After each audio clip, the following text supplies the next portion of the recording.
Good afternoon, everyone. My name is Lee Taylor, and I'm going to go over a few housekeeping items before we get started this morning.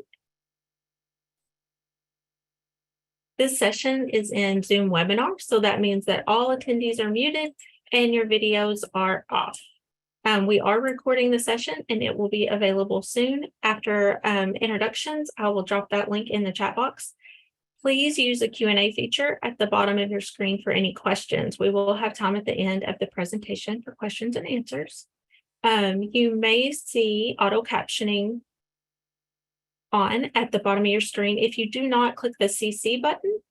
And we know that there may be technical difficulties today, so we appreciate your patience as we encounter any. I know there's some bad weather in the area, so if we lose internet connection, we'll come right back on. So just use the same link to join.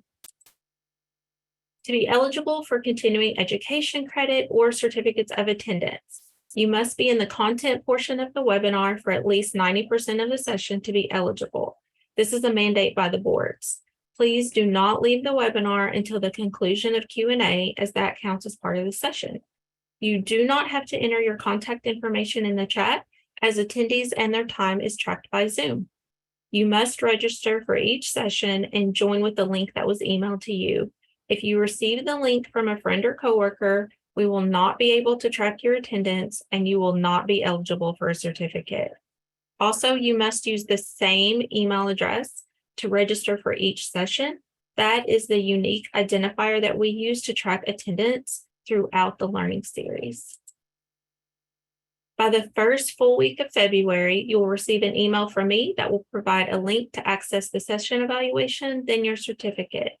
This is a screenshot to show the landing page for evaluations and certificates. You must complete the session evaluation to proceed to the certificate. And lastly, you're responsible for printing your own certificates. We do not mail or email those anymore. This website houses several years of the System of Care Academy. So if you lose your certificate, you can access this website to print another. And again, I will not send the evaluation link today or tomorrow. That will come the first full week of February. And now let's learn about our presenters.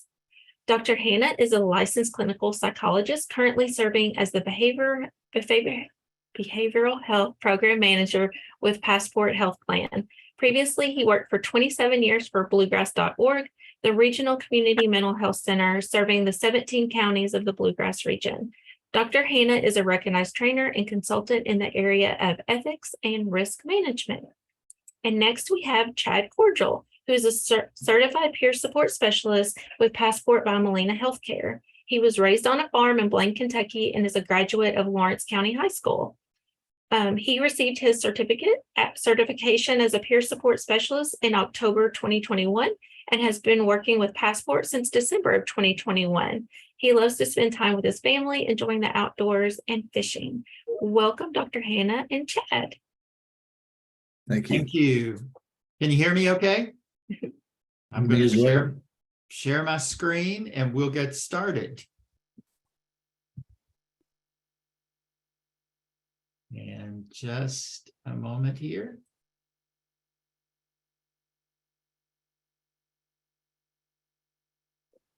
All right, and Lee, is that showing right? Perfect. All right, well, great. Thank you. Thank you all for having us here today. And as Lee said, I'm Dave Hannah, and I'm now the director of behavioral health for Passport by Molina. And in addition to the nice things that Lee said about me, one of the things that's relevant is I was raised on a farm in West Virginia. And so this workshop is very personal for me, and I really appreciate everybody's interest. And Chad, do you want to say a little bit about yourself before we jump into the content? Absolutely. Thanks, everyone, for having me here today. My name is Chad Cordial. I'm a peer support specialist with Passport. I've been here for about a little over a year. I just want to take this opportunity, like Dave said, and when I got the opportunity from Dave and everyone to help in this, it kind of hit personal, and I was pleased and so glad to be able to be a part of this. But I'm from Rush, Kentucky. I'm far east Kentucky as you can get. The next exit would probably be West Virginia. So glad to be here and be a part of this. All right. Thank you, Chad. So we're going to start and go through some slides. Chad's going to talk some about his experience. And if you have questions, put them in the chat. I'm going to pause as we go through, and Lee will let me know what they are, and we'll try to respond to those as we go along. So this workshop on cultural issues in Appalachia and health equity.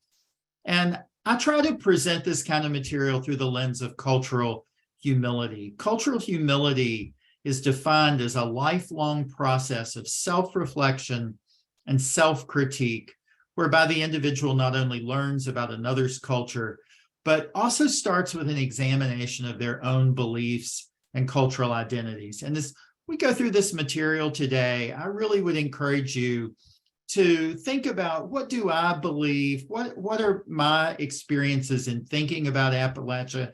How does this information challenge some things, strengthen some things about myself personally? And I think some of this material may be, may be surprising. Some of it, perhaps you're familiar with. We got a Kentucky audience, so that's great to have everybody here. And so we'll just move into the content now. So what do you think about when you think about Appalachian Kentucky? You might think about famous musicians like Loretta Lynn or Tyler Childers or Ricky Skaggs. You may think about beautiful handcrafted objects like musical instruments, pottery, quilts. Or you may think about coal. Coal was, for a long time, the economic backbone of the region. And for some of you, there may be other images that come to mind, images of opiate use, of poverty, of mountaintop removal. This workshop is designed to introduce the Appalachian region of Kentucky to the participants. It's also going to be really relevant if you work with people who have migrated from Appalachia to other parts of Kentucky. And specifically today, we're going to talk about the geographic region of Kentucky and its history. We're going to talk about stereotypes and their impact. We're going to talk about cultural values and issues that help facilitate effective services in Appalachia and specific disparities that affect the region. And we're also going to have a sharing about a lived experience perspective. About a quarter of Kentucky's population live in Appalachia, and people with roots in Appalachia migrate to population centers across Kentucky. So if you're working in Louisville or Northern Kentucky or Lexington, you're probably working with people with Appalachian roots. I want to tell you just a couple of stories personally that surprised me about people who came from Appalachia. Many years ago, I was invited to a conference in Minneapolis, Minnesota. I went to this meeting, and it was a working meeting, and there was a group of us that were together every day. And one day, one of the psychologists who lived locally said, why don't you all, instead of us going out to a restaurant tonight, why don't you come over to the house, and my husband and I will cook dinner for us. And that sounded like a really nice thing. You know, when you're on the road and eating in restaurants all the time, it's nice to just kind of have a more relaxed environment. Well, when we arrived at this person's house, I discovered that she was married to Jim Butcher. Jim Butcher is a world famous psychologist. He helped develop the MMPI-2. Their home was, to me, it was almost like a museum. This has been over 30 years ago. He had traveled to China when China was not as open as it has been recently. He had consulted in Iran, and, you know, there were all these, beautiful things in their home from all over the world. And as we sat down to dinner, it just so happened that I happened to be sitting next to Dr. Butcher. And as we got to know each other, he asked me where I was from. And I said, well, I grew up in West Virginia. And he said, well, I grew up in West Virginia, which was a big surprise to me. But as we talked and sort of tried to make connections, I discovered that I had gone to high school with his niece. His sister lived less than a mile from the house that I grew up in. And it was, very surprising to me that this person in Minneapolis who was world renowned was from Appalachia. About 10 years ago, when I was with the Bluegrass Regional Mental Health Board, now known as New Vista, I was working to implement the Partners for Change outcome management system. And the developer of that is a psychologist named Barry Duncan. Barry, again, is very well known, written several books, published research articles, won big awards. He lives in West Palm Beach, Florida. And I needed to contact him about coming to do some training for bluegrass. And at that time, I got him on the phone. I talked to, the person who was managing his business office and finally got a hold of him. And when the very first thing he said to me when I got on the phone, he said, Dave, I'm so glad to talk to you. I'm from Rockcastle County. And Barry had a very traditional Appalachian upbringing. And it's just a reminder to me that no matter where you are, you may be working with people who have an Appalachian background. Let's talk a little bit about the land and its history to get sort of orient us to the Appalachian region of Kentucky. Appalachia is the region of the United States that surrounds the Appalachian Mountains, and it stretches from New York State in the north all the way down to Mississippi and Alabama. And the area that you see here in green on this map are considered the Appalachian counties of Kentucky. Particularly, we're going to focus on the far eastern area of the state. The heart of Appalachian Kentucky is the eastern coalfields. The area is bounded on the north by the Ohio River, on the east and south by the states of West Virginia, Virginia, and Tennessee. And in the west, it touches the bluegrass and even the penny oil regions of Kentucky. Native Americans lived in Appalachian Kentucky prior to the arrival of Europeans. Temporary settlements were established that included agriculture in addition to hunting and gathering. At the time Europeans began to establish settlements in eastern Kentucky, the Shawnee in the north and the Cherokee in the south used the area for hunting, but they did not have established settlements. And with the achievement of British control over the Ohio River Valley following the French and Indian War, white settlers began to flood into Kentucky.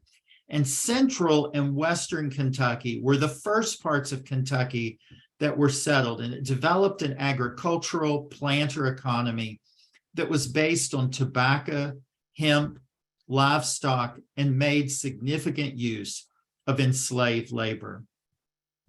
But in contrast, eastern Kentucky was sparsely populated, with most residents being immigrants from the British Isles.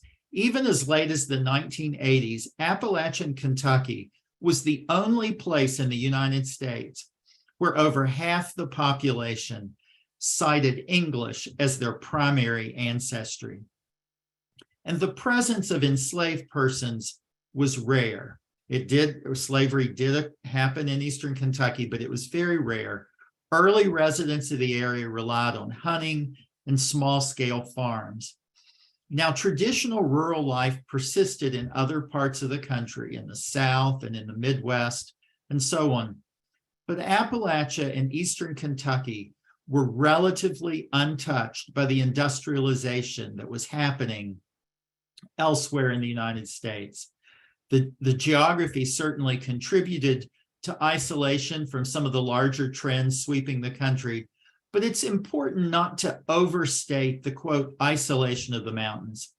Central Appalachia, including West Virginia, Virginia, and Eastern Kentucky, was a major pork-producing area of the nation, and there was a timber industry in which men typically worked seasonally, cutting logs and floating them downriver to market. County seats and settlements existed throughout the mountains, and extended family and neighbors came together to help each other with large jobs and for social gatherings. Eastern Kentucky was originally covered with hardwood forest.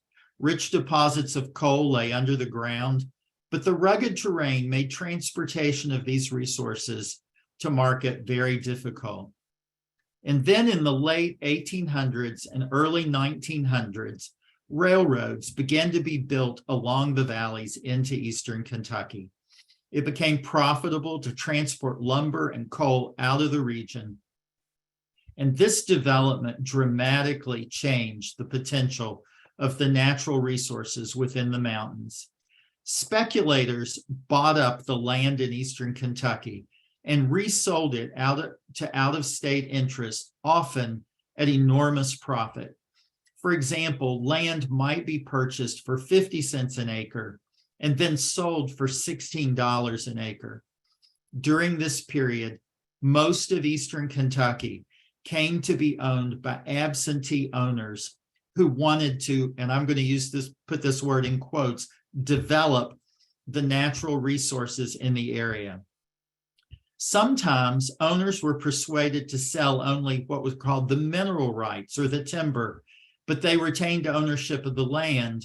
And this, of course, meant that they continued to be the ones that had to pay the taxes. And this was really a turning point in Eastern Kentucky's history.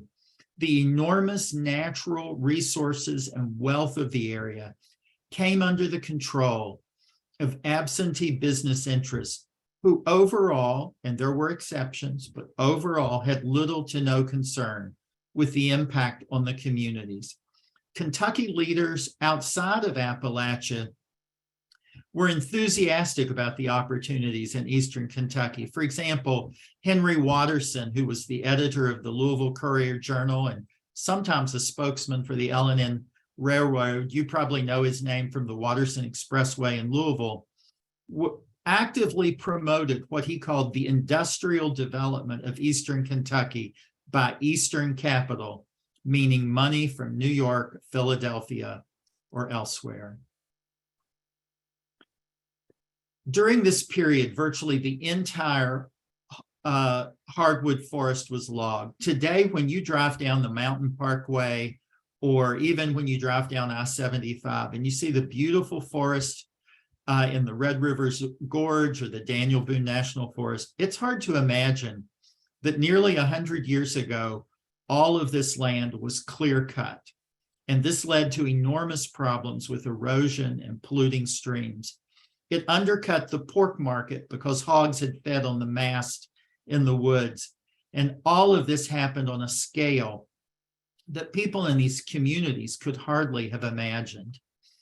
And then when mineral rights were bought, they were often sold using a broad form deed. And what this meant is that the owner of the mineral rights had priority over the owner of the land. Kentucky courts repeatedly upheld the legality of these deeds. And again, initially coal mines were relatively small, simple drift mouth mines with tunnels leading back into a hillside. But as mechanization increased, farmers could see their fields, their homes, family cemeteries, anything on the surface of the land bulldozed to give access to the coal underneath. The growth of the coal and timber industry resulted in huge population growth. Many Southern European and African Americans moved into the region for work, making the population more diverse. And for example, in Harlan County, where in 1870, the population was around 4,000 people. In 1950, which was the peak year, the population of Harlan County was over 70,000 people. So it was an enormous change for the area. And as a mostly single industry economy, the prosperity of the Kentucky Appalachian region has been tied to coal. You really can't understand the Appalachian region unless you know something about the coal industry. During times of high demand, coal mining provided good paying jobs for individuals, often without a college or a high school education. However, demand has been unstable, leading to what's been called a boom or bust economy. And furthermore, despite the overall improvement in working conditions, the increased use of technology led to reductions in workforce, even while coal production was increasing. Cheaper alternative energy, increased concern over climate change, and regional and international competition have also had a negative impact, leading to an over 90% reduction in the coal production since its peak. And so with that, just kind of as a background, I want to move into talking a little bit about how Appalachian Kentucky has been seen, particularly stereotypes, and how the people who live there have been portrayed. Beginning in the late 1800s, as the area was opening up with railroads and increased transportation, travel writers and other journalists and media professionals began to portray Appalachia as, and this is a quote from a magazine in 1873, a strange land and a peculiar people. Appalachia was described as a unique region of the country inhabited by primitive, isolated, and backwards people. These portrayals frequently featured additional characteristics such as violence, laziness, and distilling and consuming moonshine. Sometimes these stereotypes were designed to entertain, but other times the stereotypes were used for economic and political purposes. For example, President Johnson focused on poverty in Appalachia to give it what was known as a white face to make his legislative program for the war on poverty more likely to pass Congress. And although these efforts sometimes included good intentions, frequently the impact was to blame the inhabitants for problems that were rooted in complex geographical, social, and economic causes. And frankly, these stereotypes were not always attached to good intentions. Elizabeth Catt, in What You're Getting Wrong About Appalachia, has documented how the federal government sent photographers into Appalachia to get pictures of people living in poverty as a precursor to condemning land for national parks or development projects that were designed to benefit people far away from Appalachia. And I just want to note that such stereotyping and blaming of Appalachian people continues today. Here's a couple of recent quotes. J.D. Vance, writing in Hillbilly Elegy, a memoir of a family and culture in crisis in 2016, said, Appalachia is a culture that increasingly encourages social decay instead of counteracting it. And Kevin Williamson, writing in the National Review in a profile of Owsley County, said Appalachia is a big and sparsely populated housing project, too backward to thrive, but just comfortable enough to keep the underclass in place. And these, when you're working with people from Appalachia, it's important to keep in mind that many have experienced dealing with negative stereotypes or mistaken ideas about what they are like. In just another example, last year, in a trial regarding the liability of AmerisourceBergen Drug Company for their part in the opioid epidemic in Appalachia, evidence was presented in court that the company repeatedly referred to the people in the area as hillbillies living in OxyContinville. At one point, an internal email referenced the Kentucky General Assembly's interest in regulatory legislation as being the result of one of the, quote, hillbillies learning how to read. They're talking about our legislators.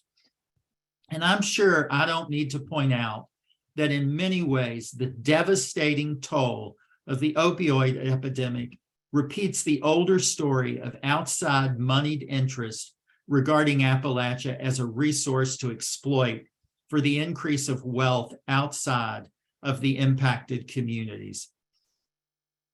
So just as you work with people from Appalachia, keep in mind that they may have experiences dealing with people who hold negative stereotypical views.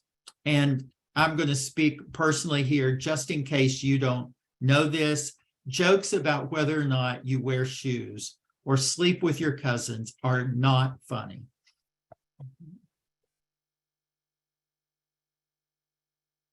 One aspect of Eastern Kentucky citizens that gets mixed in with stereotypes is language. People from Appalachian Kentucky often do speak non-standard broadcast American English. Speech may be identified by pronunciation, primarily with vowel sounds. Subtle grammatical differences. Somebody might say they're going down to the store rather than they're going to the store.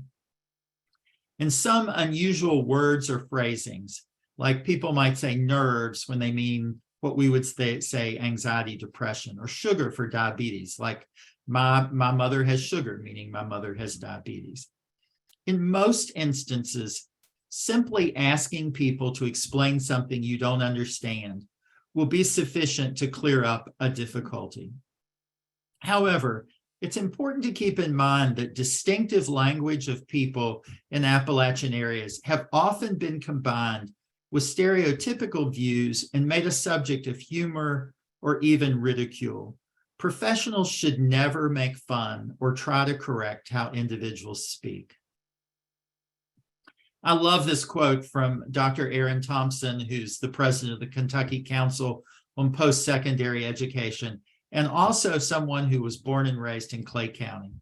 There is no one story of Appalachia, no one voice. It's time for everybody to feel like they can speak up, like their story is important. And so in light of that, I want to share with you a few things that might surprise you in contrast with the way that people often think about Appalachia. Morehead State University has one of the top-ranking aerospace engineering programs in the Southeast United States. In 2013, Vico, Kentucky became the smallest town in the United States to outlaw discrimination based on sexual orientation. Earlier, they had been the smallest town to elect an openly gay man, Johnny Cummings, as mayor.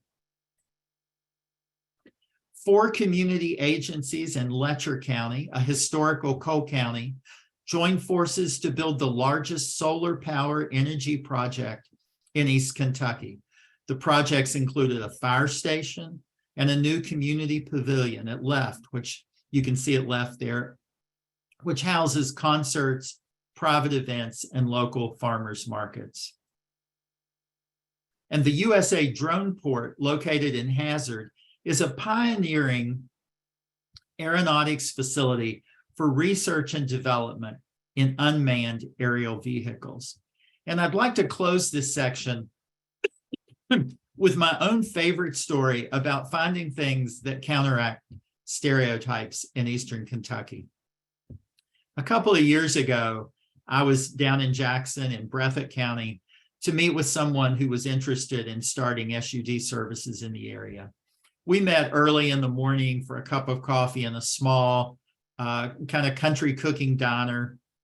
And while we were sitting there, an elderly lady approached the table and spoke to my friend. She wanted to introduce her granddaughter, who was a very stylishly dressed young woman who appeared to be maybe in her late 20s or 30s. We talked for a few minutes, and I was surprised to discover that this young woman was in town to receive an entrepreneur award from the local Chamber of Commerce. She had developed and was running her own fashion design house in New York City. While talking, she told us that she was learning Polish because her production facilities were in Poland and she would be able to better communicate with her workers. To meet someone who grew up locally to run a fashion design business in New York City was definitely outside of my expectations. She was very chic and cosmopolitan, but she was a product of Breathitt County. And later that day, while we were walking down a street in Jackson, I saw a building with the John Turner Foundation over the door, and I'd never heard of the foundation. And so I asked about it, and my friend said, Mr. Turner was a wealthy banker, and he and his wife never had children. And he endowed a large foundation so that anyone from Breathitt County who wants to go to college can get their tuition paid. And again, a local source of funding for higher education was not what I was expecting when I went down to Jackson. And I'm going to pause here, Lee, and see if there are any questions before I move into talking about culture. No questions, just a lot of comments and feedback. Okay, well, great. So I want to now move into a discussion of some culture. First of all, there is no single unitary culture that defines Appalachian Kentucky. Appalachian Kentuckians include people of different races, national backgrounds, religious beliefs and practices, family constellations, and political parties. Nevertheless, there are some characteristics that are found to be more common among Kentuckians who live in or have migrated from the Appalachian region. And it's probably important to note that right now, Appalachia overall is becoming racially more diverse more rapidly than anywhere else in the nation. A recent analysis of the 2020 census data published by Brookings noted that the idea that America's rural areas are populated by white individuals and diversity occurs in cities and population centers is changing. In Eastern Kentucky, the 2020 census showed that the non-white population was growing throughout the whole region, with the largest minority groups being either Black or Hispanic, depending on the county. So one value that's important in Appalachia is family ties. Family relationships often serve as the cornerstone of social and community networks. Practices such as family reunions, maintaining family grave plots, and family care of children and seniors illustrate the importance of these ties. The American Psychiatric Association's document Best Practices for Appalachian Patients notes that traditional Appalachian families have strong boundaries. A longer period of getting to know healthcare professionals may be needed before people are willing to share with a professional, especially from outside the area, about problems or failures within the family. Many mental health professionals or other professionals working assume that their job is to question patients, explore issues, and come up with a diagnosis. But for many people within Appalachia, non-intrusiveness is an expression of respect. And then one thing that you will see in the literature about Appalachia is this recurring theme of independence and self-sufficiency. And people have noted that while mainstream Americans tend to interpret individualism as a right to nonconformity and equal opportunity, Appalachians tend to emphasize the aspects of sovereignty and self-reliance. I want to tell you another story. A couple of years ago, my wife and I had a friend living in a very Appalachian part of the area. And she had an elderly relative who was quite ill with a very complex series of illnesses, and there were procedures. And so my wife and I went to be of some support while they were working through this. And I have to tell you that if I were in that situation, I would want to be talking to doctors and getting the best information that I could. And it was actually rather jaw-dropping to me to be at the hospital with my friend and have a doctor come in and say, here's what we think's going on. Here's some options. We're going to need to make decisions about this. And my friend, after the doctor would say, I know somebody who works in a doctor's office, meaning somebody like a receptionist or something. I think I'll call them and see what they think I should do. So people are often going to want to talk to people that they know and rely on and get their input around decisions, and not just trust the professional experts. And as it relates to behavioral health treatment, I couldn't locate any specific literature addressing behavioral health treatments and their interaction with this variable in Appalachia.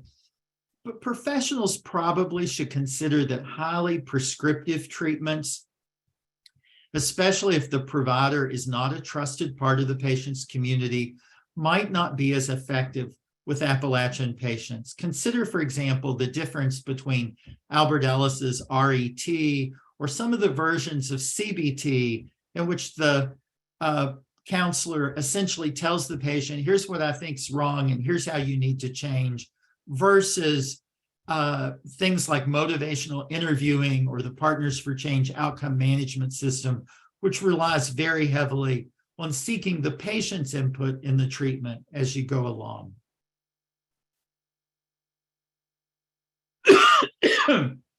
Excuse me, just a minute.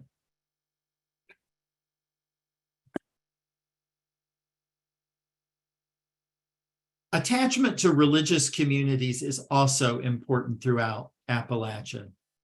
Now, I want to acknowledge that there's a Buddhist retreat center in Campton, an Islamic center in Prestonsburg, and Catholic communities throughout Eastern Kentucky. But overall, Protestant churches dominate the area.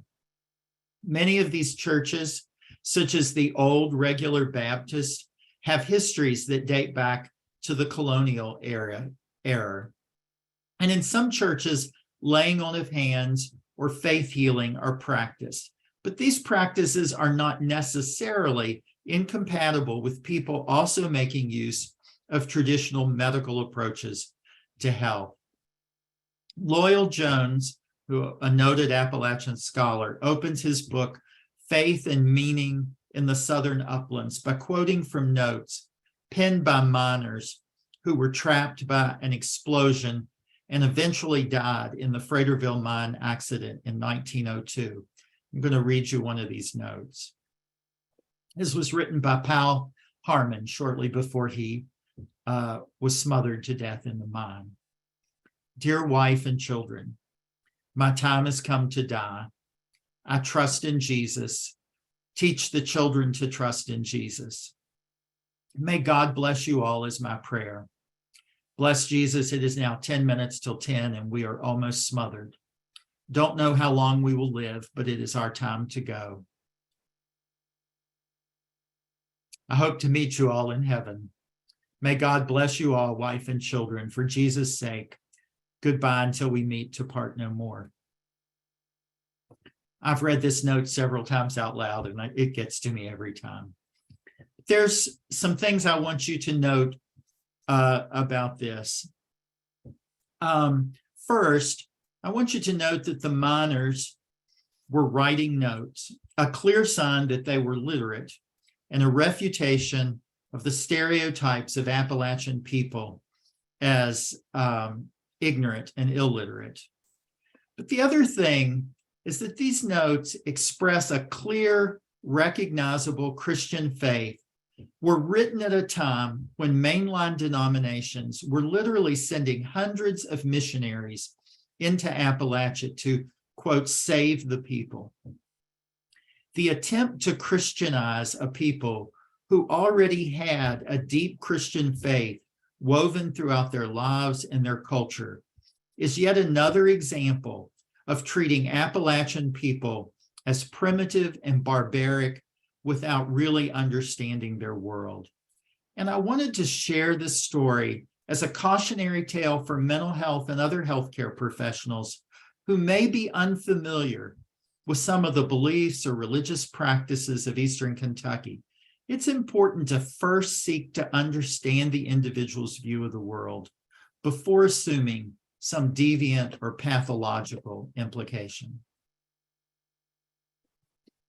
And then another value that's important within Appalachia is a sense of place.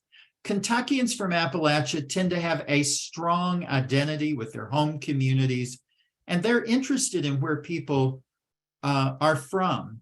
In working with members living in or from Appalachia, they may ask about where you live or whether or not you have any personal connection to their community. Every year when I go to the Kentucky Psychological Association's annual convention, I always try to attend at least one workshop that addresses some aspect of cultural diversity and health equity. And a few years ago, I went to a workshop and the speaker was talking about microaggressions, ways in which people are not openly hostile, but still convey a sense of disrespect to people who are different from themselves. And he asked the audience what were some examples of microaggressions. And somebody first person to raise their hand said, asking people where they're from. Now, I was raised that it was a sign of respect to ask people where they're from and to be interested. And, I'm open to learning, but I just couldn't let that pass. And so I said, well, why is asking somebody where they're from a microaggression? And of course, the question can be asked in a way to imply that you don't belong here or you're not a part of this group. But if you work with people in Appalachia or from Appalachia, they're likely to be interested in where your roots are. And that is something that you're going to have to work with in your dealing with them. And I'm just going to share one other little piece about this. I put this presentation together and I was sharing it with some people that I work with. And one of the people that I work with is a psychiatrist who is from China. And she's lived in the United States for a number of years, but she is not real familiar. She's becoming familiar with Kentucky, but she had not been real familiar. And I thought she might enjoy reading through these slides. And after she read through them, she contacted me and said, "Oh, Dave," she said, "I so enjoyed this. It reminded me so much of when I was a little girl watching the miners walk to work every morning." And, again, this was a place where by knowing something about another person's background, it became a connecting point for us. And I think that's why it's an important part of Appalachian culture. And just to note that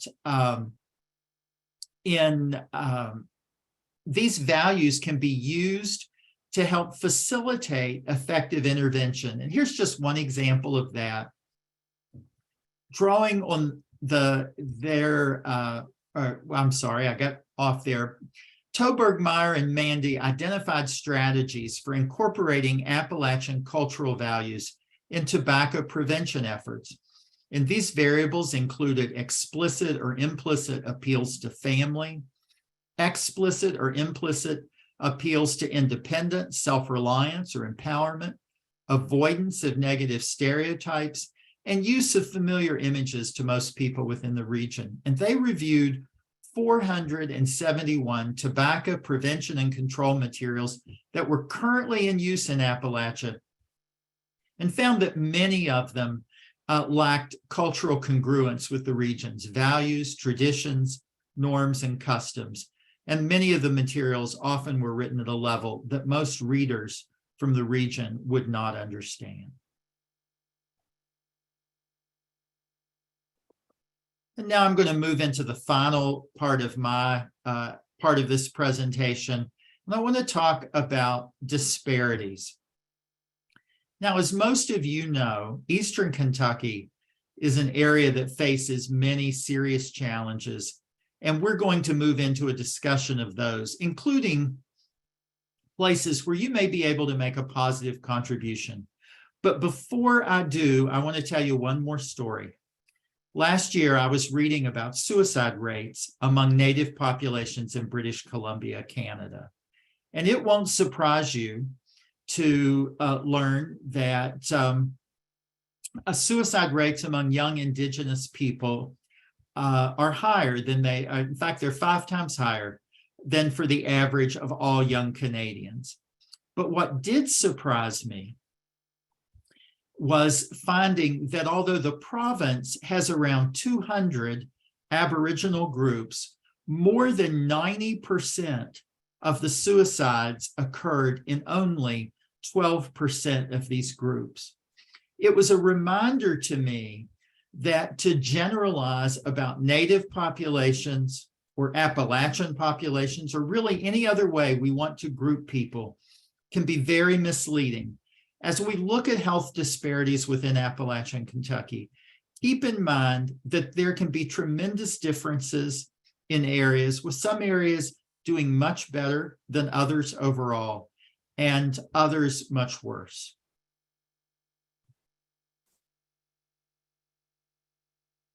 And we're going to talk about disparities in 4 key areas: income, employment, educational attainment, and health. Using the range of income, levels of unemployment, and rates of poverty, the Appalachian Regional Commission has a typology to rate counties' economic status. And for fiscal year 2021, 38 of Kentucky's 54 Appalachian counties are rated as distressed. They're shown in red there, pretty obviously where those are. Counties in orange are considered at risk, and counties in white are considered transitional. No Kentucky Appalachian counties were considered competitive or at the attainment level. And you can see that the 3 counties that were in white are right there on the border of the Lexington area. That's Clark, Madison, and Garrett. I think that's Garrett. I'm not absolutely certain about that. The median household income in Appalachian Kentucky is 40% less than the national median and 31% less than elsewhere in Kentucky. The household poverty rate is around 26%, compared with 16% in non-Appalachian Kentucky. And if you look at employment, using a pre-COVID 3-year, that's 2016 through 2018 average, Kentucky's Appalachian counties had a 6% unemployment rate, compared with a 4% rate for Kentucky as a whole, and a 4.4% for the United States as a whole. But there was significant variation within the region. Several counties located in the area most dependent upon coal have unemployment rates exceeding 10%. Magoffin County had the highest unemployment, with 16% of its workforce unemployed. In contrast, Clark County near Lexington, with the lowest unemployment rate, had 4.5%.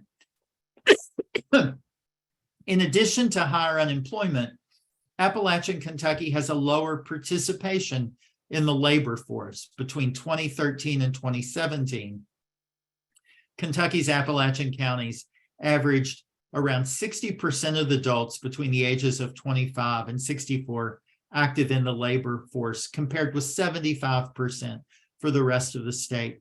And I stuck with the pre-COVID numbers here because COVID has just really made this very hard to interpret for the whole, really for the whole country, and certainly has had its impact in Appalachia. In part, due to reliance on jobs with high injury rates, the coal and timber industries, for example, the percentage of people receiving disability benefits is higher in Appalachian Kentucky, 14%, than in the United States as a whole, 5.1%, and in non-Appalachian Kentucky, 6.8%. Some studies have suggested that seeking disability payments are a way of ensuring financial security in a highly distressed economic environment. And it was particularly interesting to me to learn that one study found that providers were more likely to perform invasive and unnecessary medical procedures on people who were receiving disability. And Lee, I'm going to stop here and ask, are there any questions at this point? No questions so far. Okay, great. Thank you.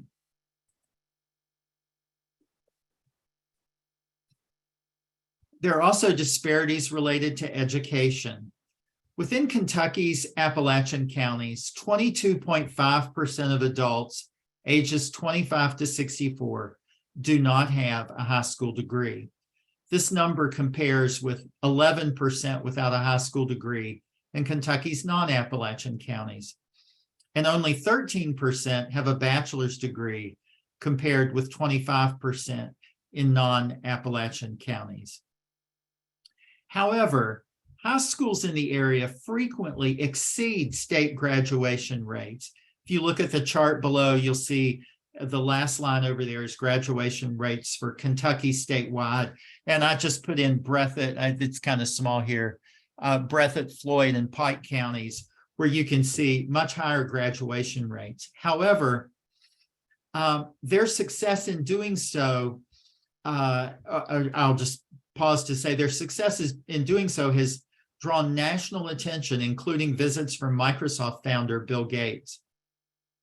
However, because graduates frequently leave the area due to limited economic opportunity in the region, it leaves less of the overall population with high school degrees. And then there are significant health disparities throughout Appalachian Kentucky. In fact, parts of Appalachian Kentucky are routinely rated as having the poorest health outcomes in all of the United States.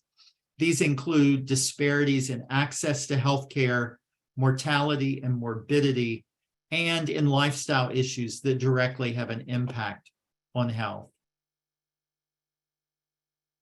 So if you look at access to care, you'll see here comparisons between the number per 100,000 population in Appalachia, Kentucky, for the state and for the US as a whole.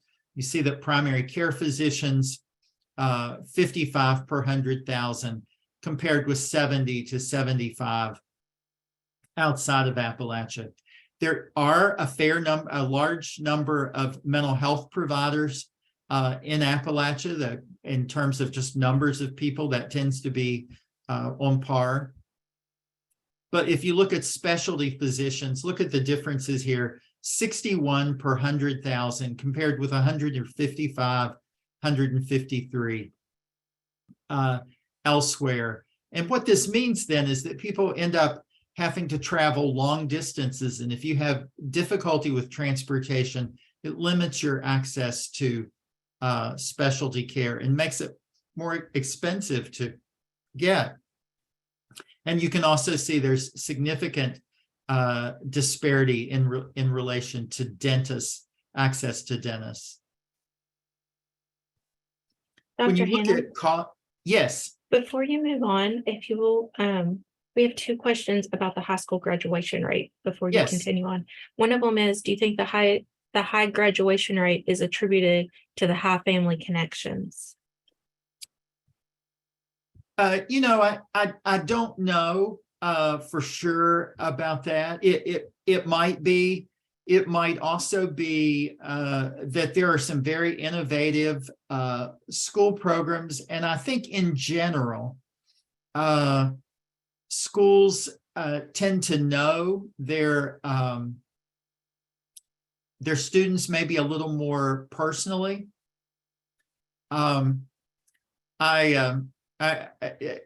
Chad grew up in Blaine, and I once did a workshop in Blaine, and he and I have laughed about the fact that in the Blaine Elementary School, the names of the teachers were painted on the doors, you know, which is a sign that there's a lot of stability in terms of the folks who are there. That would be very unusual in any school that my children had attended, because there was just a lot more mobility.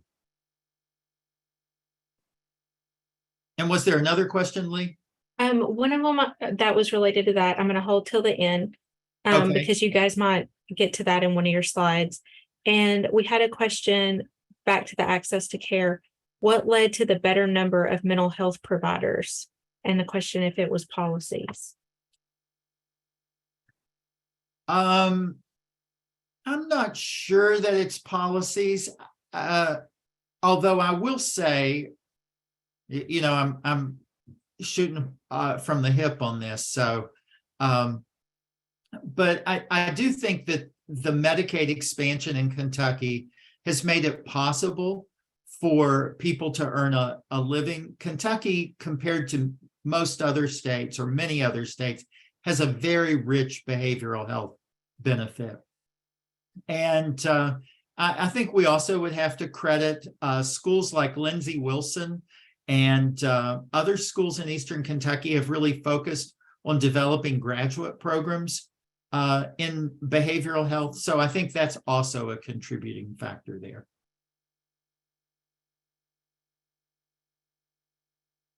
Ready to move on? Yes. All right. So in looking at access to care, one of the things that you can see, these are the top causes of death in Kentucky. And you can see how the how much higher these are compared to the US or non-Appalachian Kentucky. So heart disease, 45% more common in the US, 32% more common than non-Appalachian Kentucky. Cancer is 35%, 18%, and I would have to say smoking is a problem in Kentucky statewide, which contributes to a lot of cancers. But if you look at COPD, 88% higher than the US, 38% higher. Just all down through here, you can see quite a few differences in the incidence of these conditions.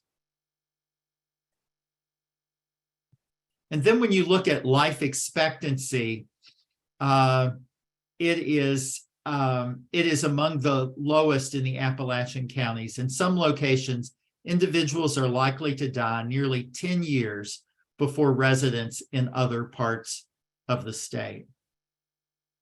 And over here, you can see that the dark color is that's actually for people whose life expectancy is around 70, all the way up through 79, this very dark blue color. Obesity is a problem across Kentucky. Over 30% of the adults are obese, compared with 27% nationally. And of particular concern is childhood obesity, where 1 in 5 children between the ages of 10 and 17 are obese. And I am just going to note here that people in Appalachian Kentucky tend to report feeling physically unhealthy and mentally unhealthy more often than people in non-Appalachian areas of Kentucky. And I want to mention that in light of what was reported previously about mentally unhealthy numbers, the American Psychiatric Association's best practices guideline for Appalachian patients emphasizes that symptoms of anxiety and depression within Appalachia may reflect what the American Psychiatric Association is calling normal syndromes of distress, such as grief, alienation, loss of dignity, rather than mental illness. And the organization cautions against over-medicalizing social suffering. And it notes that asking what happened to you is often more the issue than what is wrong with you. And we, of course, are all familiar with that as an important component of trauma-informed care. I'm going to move very quickly through these next couple of slides because I want to be sure that Chad has plenty of time to share his information as well. substance use, particularly the diversion and abuse of prescription drugs, along with heroin, methamphetamine, and illicit fentanyl, is a major problem throughout Appalachian Kentucky. At one time, the highest overdose death rates in the nation occurred in Appalachian Kentucky. And although in 2018 there was a slight decrease in overdose deaths, they are on the rise again in 2019, 2020, and 2021. And finally, I just want to note that smoking rates throughout Appalachian Kentucky, which I mentioned just a little while ago, are also quite high, as well as physical inactivity. And I'm going to share these slides with Lee, but before I turn it over to Chad, I just want to let everybody know that I have put extensive resources at the back, further reading about Appalachian Kentucky. There's reports that are referenced in this thing. I also put in some films that I thought that you might enjoy watching that can give a good perspective on Appalachia. And also, and I tried to make those bigger, but I didn't. I'll try to get those bigger. Put a list of some music that I thought might help you get some insight into the diversity within the region, and also some books that are either fiction or tell stories about Appalachian Kentucky. And mine and Chad's contact information will also be there as well. And so I am going to stop sharing my slides, and hopefully I won't blow anything up here. So did I do that right? Are we back to where we need to be? Are you, did I stop sharing? You did stop sharing. Looks like, okay, great. All right, Chad, I'm going to turn it over to you, man. Hello, everyone. I just want to take this opportunity to thank David and everybody for the opportunity to be here today to share, the background that I know about the Appalachian culture. When I first got this opportunity to come and do this, I jumped on it because, like Dave said, it kind of hits home for me. And to be here to share what I know about the Appalachian culture and to kind of give you a little information about me. My name's Chad Cordial. I'm peer support specialist again. I'm with the passport. I've been here a year. I'm from Eastern Kentucky still, the eastern part of Kentucky, Rush, Kentucky. It's a little town right out, by the West Virginia, border. To try to just get it started and tell you a little bit about myself, I was raised in Appalachian culture. I was raised in a little small town in Kentucky, but I was actually born in Gallipolis, Ohio. I was born in Gallipolis, Ohio. My mother, she worked for a dynamite company, or at a young age, she was just getting ready to start with a dynamite company, had me at a, younger age. And we lived with my granddad, and which he took me and my mom in. My real dad left, early age, never got to meet him, which is all good. My granddad stepped in. My mom, we lived with him for a little while. And until I was in the second grade, and my mom started working on the road a lot. She started, getting a little more involved in the dynamite company. And, I was in the second grade. She hadn't got remarried or anything at the time. And my granddad one day, he said, let's move to the farm. I said, to the farm? And he's like, yeah, let's move to the farm. And I said, Kentucky? He's like, yeah, he had a 100-acre farm in Kentucky, which was just the old home place of where he was raised. And I said, he said, I've talked over with your mother. Your mother works on the road a lot. She can move down there. She can, he's like, let's do it. And I said, okay, let's do it. So in the second grade, we decided to move to Kentucky. But in that short meantime, I thought, how are we going to do this? There's no house. There's no there. Okay. So I asked my granddad, I said, I want to know if where are we going to live? He said, well, I've got it planned out. We're going to buy us a little camper. We're going to stay in the camper till we get the barn built, and then we'll get the house built, and we'll go from there. So I'm thinking, all right, as a young kid, I don't know how long it takes to build a house, but long story short, we moved to Kentucky as second grade, and in this camper, no running water. We had a hand dug well from when he was a kid.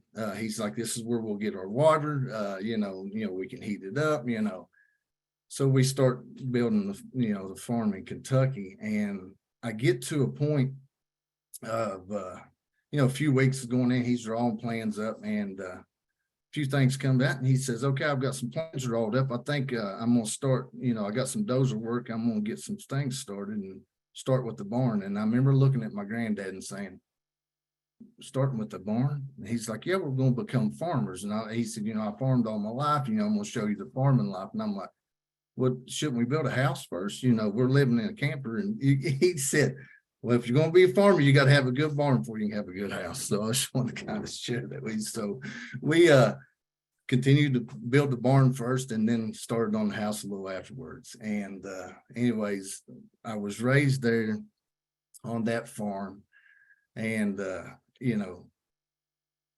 realizing that it was just me and my granddad, and being raised like he was raised,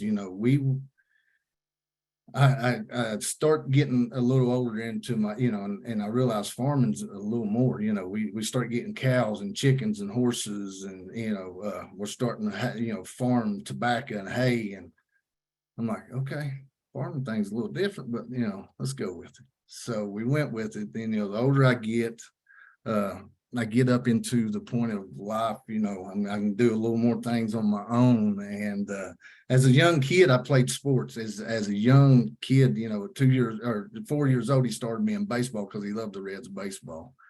And when we moved to Kentucky, we start doing farming. Well, we get down here, and I go to school, and school starts. And it's just one big school, which Dr. Hannah mentioned. It was Blaine, and kindergarten through 8th grade went to the same school. And I was like, wow, okay.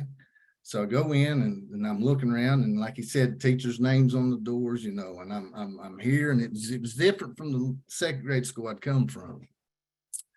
So long story short, I kind of, I'm nervous because I see these kids walking around, and they're 8th graders, and I'm like in, second, third grade, and I'm like, wow, that was a big kid, that was a little different, and then you'd be in the hallway, and some big kid would pick you up, put you in the bathroom, shut the door, and say, don't come out until I come back through. And you're just standing there kind of looking like, okay, great, So that was the, things, I remember picking the door open one time, and I seen the gymnasium, and I thought, if I can get from here to the gymnasium, they'll never know I got out of here. So, but we got to Kentucky. The baseball wasn't there. There was only one sport. It was basketball.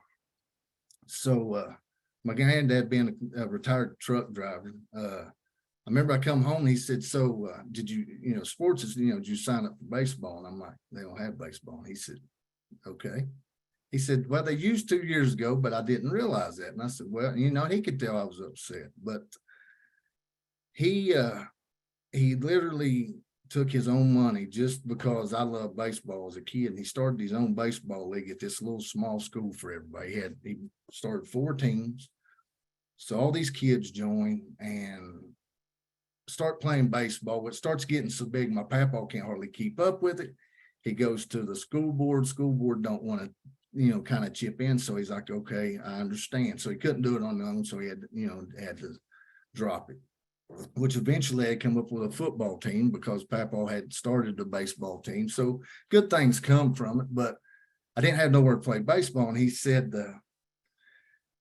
I know things is different, he said, living out here in the country, he said, in Louisa, he said, they have a Louisa, baseball civic league. He said, I would drive you in there if you'd want. And I said, oh no, that's in town. No, I'm not good enough to play to it. He said, Chad, he said, you'll never know unless you try. He said, don't ever live in life wondering what if I would have done this, or what if, So I was like, man, I was nervous because, being from what people say in the country, or being a little, as others say, maybe a little deeper.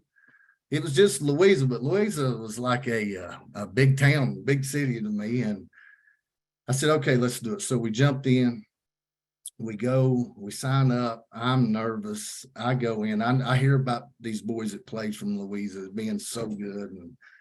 And I'm like, all I'm going to do is just go play baseball because I love the sport. And I'm not going to try and be somebody I'm not. And that's all I'm going to do. So I went and played baseball. And I remember walking in, and everybody had baseball pants on, had cleats on. And here I had my blue jeans on with a pair of Puma tennis shoes. I'll never forget it. And I thought, oh, wow. And a t-shirt. And I'm like, well, here we are. So we're already here. So, and I went in and tried out. As a tryout, as long story short, as I went in as a tryout, I could see people looking at me. I could hear them talking, and it didn't bother me. I just thought, man, I'm probably the first kid from Blaine to ever play baseball. So I asked them, I said, so am I the first guy from Blaine to ever? They said, absolutely.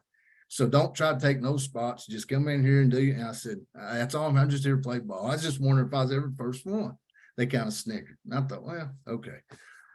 So we done tryouts. Coach comes up to me and said, what position you play? I said, I don't know. I play anywhere really, but I like pitcher and shortstop. So I try out, and he's like, okay, great. Well, this is as I got older, and I remember, I was probably at this time I was 10, or a little, somewhere around there. And I said, man, he said, just pitch for me. And I pitched. And well, when it come first game, they called my name. Said, I need so-and-so here. Chad, you're starting pitcher. And I thought, oh, wow. It's like, really? And he's like, man, I like nobody, just pitch your game. I said, all right. So I come into it, long story short, pitched a shutout, first game pitching in there. And my mom still had the blow up of the news article. Kid comes from Blaine, he's pitching shutout, and it was a moment of my life that I was like, holy cow. But I seen the change of people. Once that happened, everybody was just like, wow. I mean, we was jumping, and it's like I knew the people forever. So it's like seeing these two cultures come together. And it was like, oh, wow. At first, it was like, I'm nervous. But once that moment happened, and it was a wonderful thing seeing two cultures come together, and we become a great team that year and ended up winning the Civic League. But it was great. I was raised on the farm. When we thought of working out, we thought of throwing hay and putting up tobacco, because we'd make a game out of it. I'm going to throw 100 square bells, today. Somebody else look at it and said, well, I'm going to do 125. So then time of the day was over. How many did you have? I don't know. I lost count because Papa had me go do this, and I don't remember. So it was good.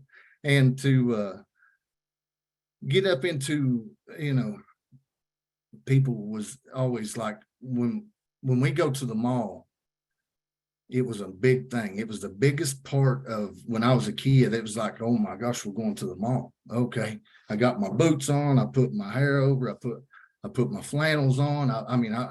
We was ready. But man, I remember just walking into a mall as a young kid and looking up and going, wow, I felt like I was at Kings Island. I felt like I was in Vegas. I just, and it was like, holy smoke, we're at the mall, and we'd hang out and we'd come home, get our school stuff, and come home. And it was a wonderful thing. We didn't have running water. I just wanted to touch back, I didn't have running water for 2.5 years. We lived in that camper, we pulled water. And I remember my granddad said one time, he said, you want a swimming pool? And we said, yeah. And he takes the tractor down and dams the creek up. And I'm like, well, that's a nice one.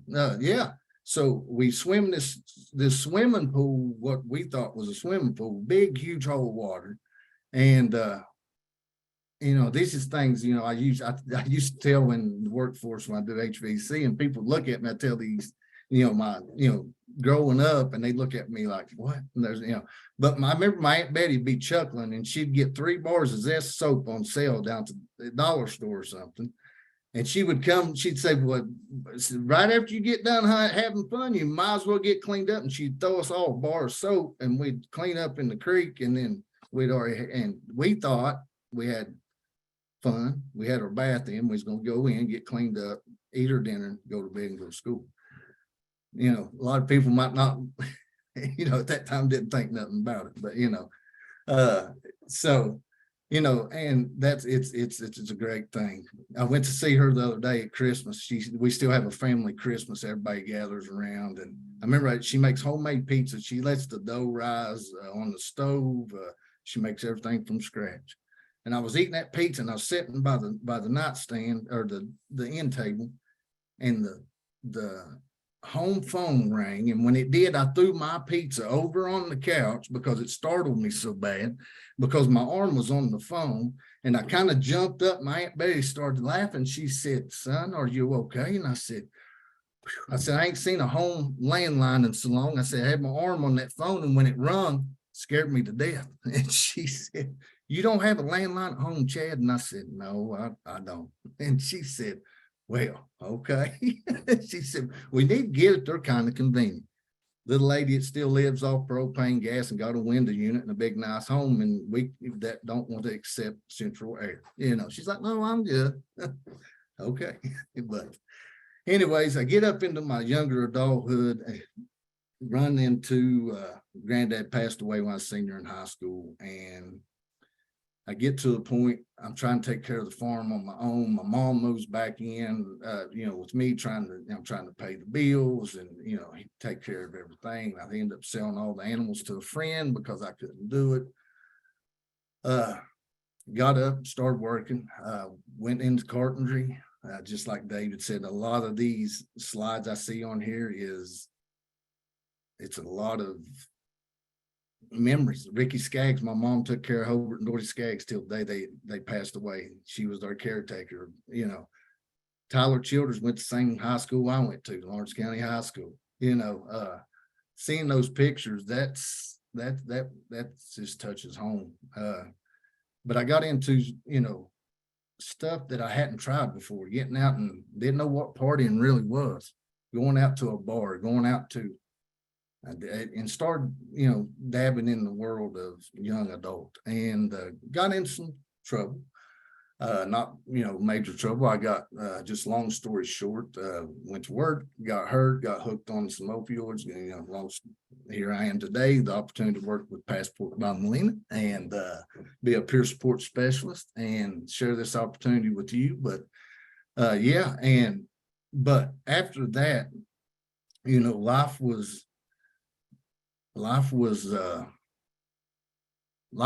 then, and then I found recovery, and now seeing where I am today and where my life is now from where I was born and, you know, raised, and seeing people look back on, you know, some people look at Appalachian culture and they're like, man, there's raised rough. You know, the healthcare side of the Appalachian culture was a thing of, I didn't go to the hospital. I must have been bleeding pretty bad or had a very bad wound to go to the hospital, because we've learned to, you know, live off the land, which being, you know, I knew what yellow root was, ginseng. For a migraine headache, he would go to a dogwood tree, break the bark off, take the inner layer of a dogwood tree, not all the way to the hardwood, but under the bark is an inner layer of wood that you can boil into a tea that will take a migraine away just like it's nothing. Yellow root will help a sore throat. If you'll make a tea out of yellow, it's unreal. You know, so he taught us how to live off land, and just being able to provide for yourself. A lot of people look at hunting as a sport. You know, it was a way of living for us. You know what I mean? And it's a great thing to be here to share this opportunity with you guys, talk about the Appalachian culture, and tell you everything that I talked to you about, and let you know how it was when I was raised up. I'm proud of it. Glad to be a part of such a great team here at Passport, and to be able to help these members with what, you know, was going on, and then also share moments like this with you as well. And you know, sometimes, you step out in life. I remember, man, when I seen that ocean for the first time, I was in my 20s. And, when that salt water hit me in the face, well, I never felt nothing like that in my life. I thought, what is that? My sinuses, I could breathe. And I was like, holy cow, what's going on here? So it's a great feeling. But I want to thank each and every one of you for having me, sharing, my story about the Appalachian culture, and Dave giving me the opportunity to be here and to provide each and every one of you with what I know about the Appalachian culture and my story. So I'll turn it back over to Dave, and we'll go from here. Okay, well, Lee, that's our presentation. Are there some questions? There are, and there are a lot of people in the chat thanking Chad for telling his story and talking about his folk telling. There's a lot. So Chad, if you have time, be sure to read the chat box. We did have a question. I'm going to do a little bit of scrolling for just a second. It was back to one of your slides, Dr. Hannah. There's lots of comments about the Appalachian. So let me get back up there. While I'm scrolling and finding the other question, one of them in the Q&A box was, what can be done to reach children to get them through high school and college? So I think that one of the things that I mean, there's obviously lots of things that can be done to help children. And I again want to emphasize that many children in Appalachia are graduating high school and going on to college, but then they tend to move out of the region because of lack of economic opportunities. But I think one of the things that I have seen that is of concern to me is that sometimes, particularly when people from outside Appalachia come into an area, they try to impose a solution that might be just fine in Louisville or Lexington, but does not look at the community that's there. Chad's story about his grandfather starting a baseball team and building on the strengths that are local and the networks that are local. And sometimes people come into a community and they say, well, they don't have this kind of organization, so there must be no resources here, rather than asking what's happening informally among people who know each other. And of course, the things that we know that work with kids are, first of all, building strong relationships with them, providing encouragement. I grew up not in Kentucky, but there was a kid who lived very close to me, whose family had a 2-room house, and there were about 6 kids. And the oldest boy was really a good student. But you can imagine that trying to be a good student in a very small, cramped space would be hard. And my aunt set up an office for him in her garage so that he would have a place to come study. And, that's a kind of off the grid sort of solution. But I think that when we're working with people, we need to find out what are the strengths that are already there and build on those, along with all the, professional things that people are aware of. So when you were talking about, you were showing some of your data slides, it said, are these numbers, death and disease, being correlated to the lack of doctors in the area based on the prior slide of disparities? So there's a number of things that contribute to the diseases in the area. So absolutely one of those things is lack of access to medical care. People may get treatment later but they may not connect with healthcare because it's harder to access and so on.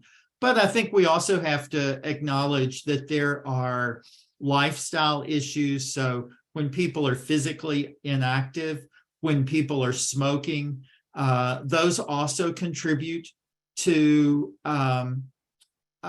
poor health outcomes. The very high rates of COPD are probably, in large part related to smoking. Smoking doesn't only affect the people who smoke. Their secondhand smoke affects people around them. So you have to look at, access to care. That's certainly one issue.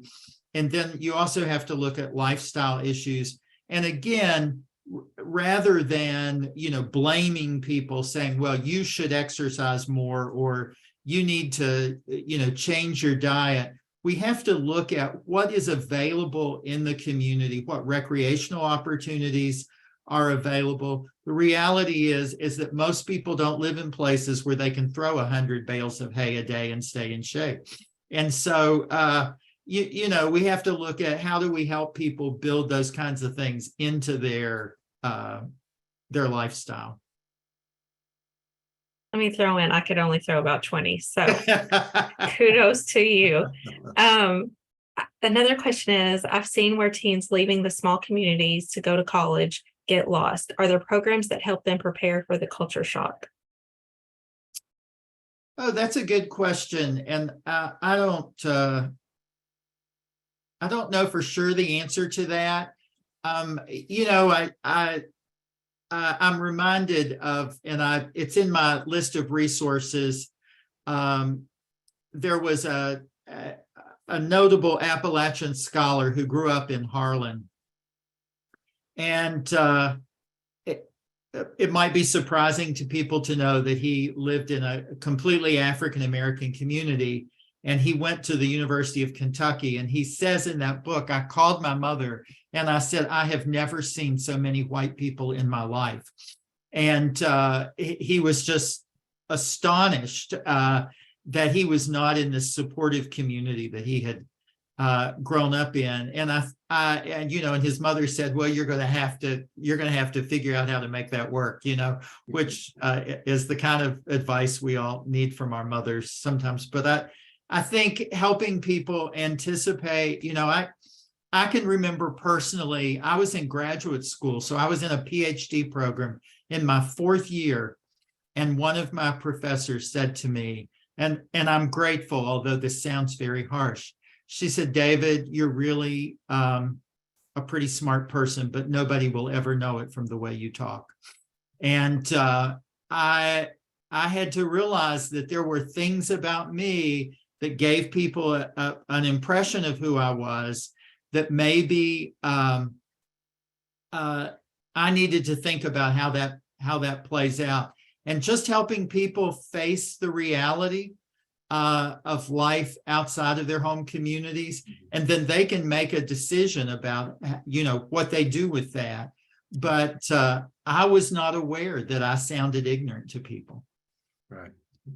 I also dropped in the chat box, sorry, I just interrupted you, a resource called Garrett, Kentucky, and it's through the Council for Post-Secondary Education. And they do a lot of work from Facebook Lives to meeting in person to help people transition from high school to secondary education. So you might want to check out that resource as well. And Chad, what were you going to say? No, I was just going to say, I was just going to tell Dave and you, I could touch on that personally, because when I went from being in kindergarten to 8th grade in the same school, when I went to high school, we changed classes and I was walking around in the high school because I didn't know how to change a class.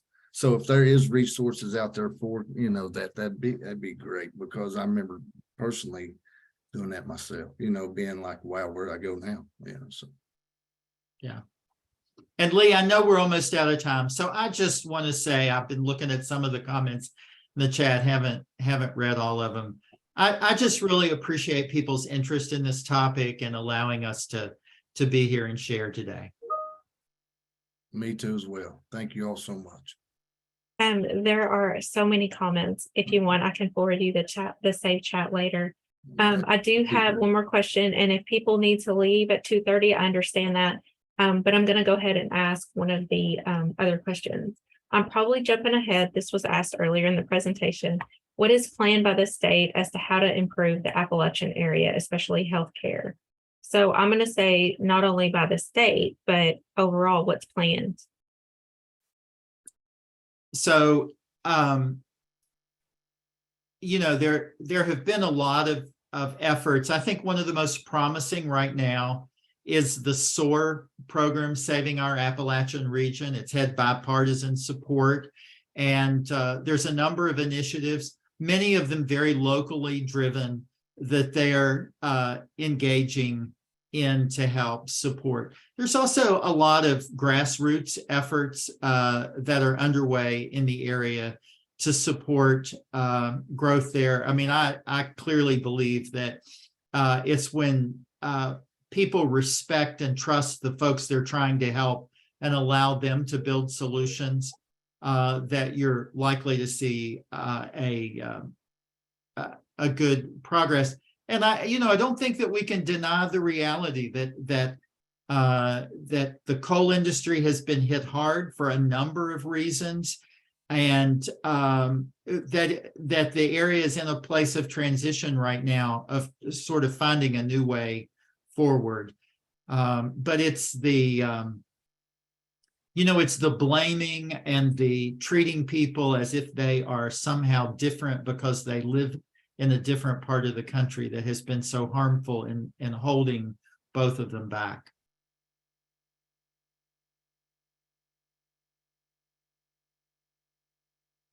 Sorry, I was multitasking. I dropped in the chat as you were talking, I Googled it and dropped in the chat the link to SOAR Kentucky. So if anyone wants to check that out, that is there. Oh, great, great, yeah. And then one more question, how might we help colleges and universities, academia in general, to be more acceptant and amenable to Appalachian people? Well, that's a great question. And it's not only a question for Appalachia. I think it's a question for all kinds of differences that people have. I do think that sometimes people overlook Appalachia because Appalachia often has a white face, and people are not seeing that there is a cultural distinctiveness there in the way that maybe they can do that with people who have some other kind of difference about them. But the goal really is that we all accept each other, and believe the best and support each other in the best. My supervisor typed in the chat box, if anyone can answer that, please submit a presentation proposal for next year's Systemic Care Academy. Yeah, I agree with that. Okay, because of time, I'm going to call this, but this was absolutely amazing. And I appreciate you guys being with us to present today. Someone asked about the slides, and I will be able to send those out within the next couple of days. So just thank everybody for being here, and thank our presenters, and you're getting lots of love. Well, thank each and every one of you for having us. I want to take the opportunity to tell you all have a great day, and I hope get to maybe do this once again. So thank you all. All right.